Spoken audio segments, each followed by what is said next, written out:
দিনভর তাঁত যন্ত্রের খটাখট শব্দে মুখরিত মৌলভীবাজারের কমলগঞ্জ এবং শ্রীমঙ্গল উপজেলার মণিপুরি পাড়া। সুনিপুণ হাতে ঐতিহ্যবাহী রং বেরঙের শাড়ি, থ্রি পিস সহ বিভিন্ন পোশাক তৈরিতে ব্যস্ত সময় পার করছেন তাঁত শিল্পীরা।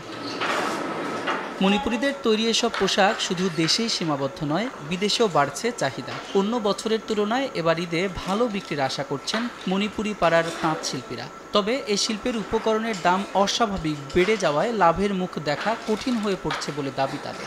শাড়ি, গামছা, ফেনে আমরা সব কিছু বাড়িতে তৈরি করি।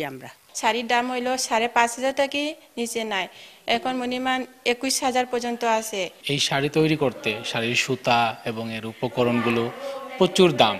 এই দামের কারণে আমরা আমাদের এই ঐতিহ্যকে টিকিয়ে রাখতে পারতেছি না। মণিপুরি কালচারাল একাডেমি বলছে, এবার ঈদে দেশের বিভিন্ন অঞ্চল থেকে ব্যাপক ক্রয়াদেশ পেয়েছেন মণিপুরীর তাঁতিরা। তবে উপকরণ সংকটে ক্রেতার চাহিদা মতো উৎপাদন করা যাচ্ছে না বলে দাবি কমলগঞ্জ ইনাফি মণিপুরি হ্যান্ডিক্রাফটের। ঢাকা থেকে, চিটাং থেকে, সিলেট থেকে বিভিন্ন ব্যবসায়ীরা আমাদের কাছ থেকে এই শাড়িগুলা নিয়ে যায়, আর সরাসরি কাস্টমারও আমাদের কাছে আসে। যে পরিমাণ চাহিদা হচ্ছে সেই পরিমাণ আমরা প্রোডাকশন দিতে পারতেছি না র মেটেরিয়াল অভাবের কারণে, কারণ র মেটেরিয়ালগুলো আনতে হয় চায়না থেকে। মণিপুরি এই তাঁত শিল্পের প্রসার এবং সংকট সমাধানের আশ্বাস কমলগঞ্জ উপজেলা নির্বাহী কর্মকর্তার। কিছু র মেটেরিয়ালসের কিছু সমস্যা রয়েছে, এটি আমরা উপজেলা প্রশাসনের পক্ষ থেকে সর্বাত্মক চেষ্টা করে যাচ্ছি তাদের এই সমস্যাগুলো নিরসনের জন্য।